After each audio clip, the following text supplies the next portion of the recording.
Welcome to the Masters of Consciousness channel. In today's episode, we invite you to meet an extraordinary figure, a man who refused to be called a guru, who rejected all spiritual authority, and yet touched the hearts of countless seekers across the world through his presence and his words. This is about Jiddu Krishnamurti, philosopher, thinker, and teacher who didn't offer a path to follow, but pointed directly to the freedom from all paths. At the heart of this teaching was the deep conviction that truth cannot be handed down by tradition, religion, organization, or any external teacher. Truth, if it truly exists, must be discovered personally, in total freedom, without attachment to belief, dogma, or authority. What is real cannot be given to us from the outside. It cannot be borrowed. It can only be directly seen in the stillness of our own mind. Rather than offering answers, the invitation was to live the question with full awareness. It was never about finding conclusions, but about a living inquiry, the ability to see things as they are, without distortion from opinions, fears, or hopes. A mind that truly wants to understand must be free, which means it must be quiet, unconditioned by memory or mechanical reactions. A key part of this vision was the nature of thought. Thought, it was shown, is always old. Every thought arises from the past, from memory, from time. Therefore, thought can never touch what is truly new, fresh, or alive. As long as we function entirely through thought, we remain trapped within the known. Transformation, awakening, freedom, these are only possible beyond the boundaries of thought. Where thought ends, space begins, space for something truly new. There was no promotion of retreats, meditative systems, or spiritual methods. In fact, there was caution against escaping into practices that may become mechanical, producing comfort rather than clarity. Instead, there was an invitation to face life directly, to meet fear, loneliness, and relationship honestly. In those very moments of everyday existence, the whole depth of being can be revealed if we are fully present. This teaching was demanding, yet pure. It offered no consolation, only a radical call to take full responsibility for our own mind, our reactions, our perception. Freedom was not a future goal to be attained. It was something we could discover now, in the act of seeing ourselves without avoidance. The focus was not on analyzing consciousness, but on simply observing it, not through theory, but through quiet attention and direct experience. Not to understand ourselves as a collection of thoughts or patterns, but to realize the one who observes the observer itself. When we watch thoughts, emotions, and reactions without judgment, something deeper begins to emerge. We discover that we are not the content of our minds, not the memory, not the fear, not the hope, but something more vast and quiet behind it. What we commonly call the self reveals itself as a construction built from past experiences, conditioning, fears, and desires. It is this identification with the psychological image of oneself that leads to inner conflict, tension, and suffering. The more tightly we cling to the idea of me, the harder it becomes to see the world as it is. In that sense, true freedom begins when we stop holding onto this false center. One of the most striking aspects of this message was the clarity that the world can only change when the individual changes. Peace outside is impossible if there is conflict within. Real love cannot blossom where there is fear. Society is merely a reflection of the inner condition of its people, and for this reason, the deepest work must always begin inside. Through deep observation, without effort or resistance, change naturally arises. This teaching never positioned the speaker as a spiritual authority or savior. On the contrary, it insisted that no one can lead you to truth. Only you can discover it if you truly listen. And that listening was not just to words. It referred to a different quality of listening, without the filter of past, without automatic reactions, without trying to interpret.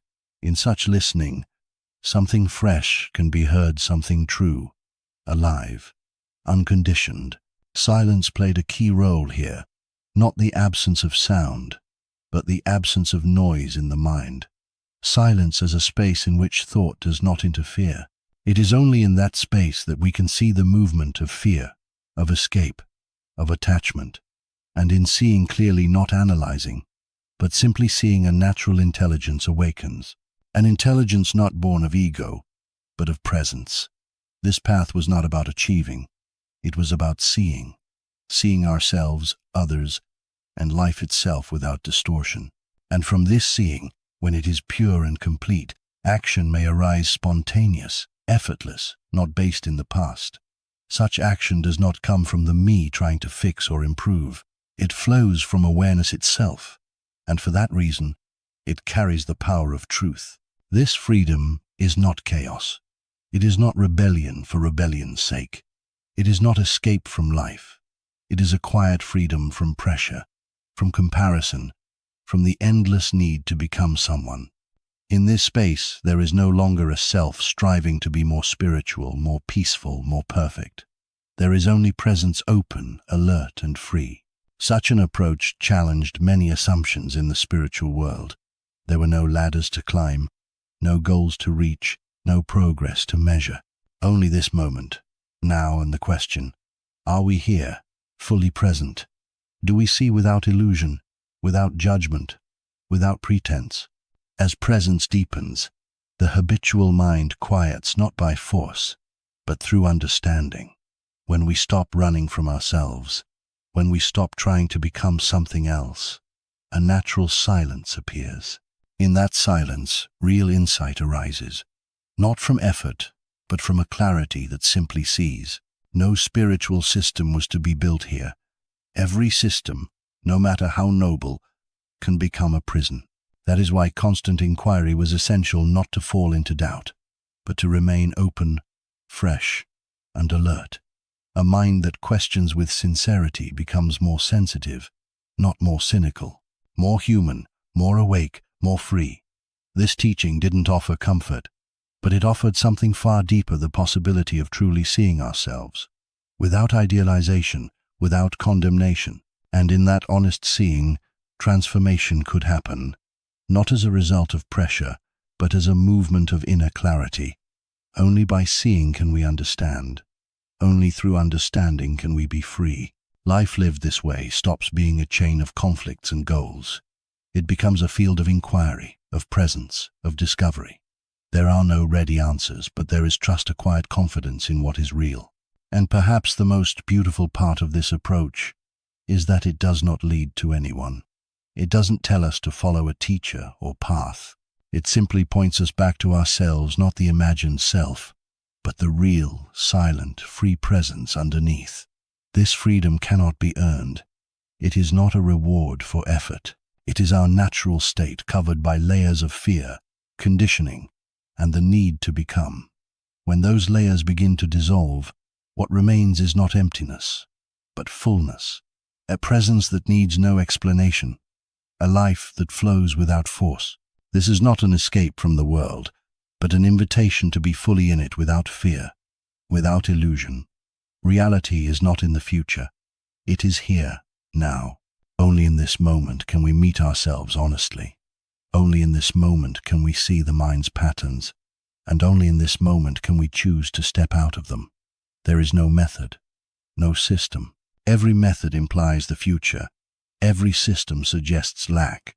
But this message says, you are already whole. You don't need fixing. You only need to stop pretending.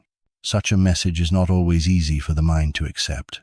But in letting go of all supports, we open ourselves to something greater than security. Opening to the unknown is the beginning of real life. A life not based on reaction but on freedom. This isn't a call to follow. It is a call to look, to realize that only you can discover what's true. And that truth is not in temples, books, or beliefs. It's in your own quiet observation. Thank you for being with us in this episode, where we immersed ourselves in the essence of one of the most piercing and uncompromising spiritual visions of the modern world. If something in this message touched something in you, we invite you to subscribe to the Masters of Consciousness channel. More encounters await, not with teachings that tell you what to believe, but that invite you to finally start seeing. See you in the next episode.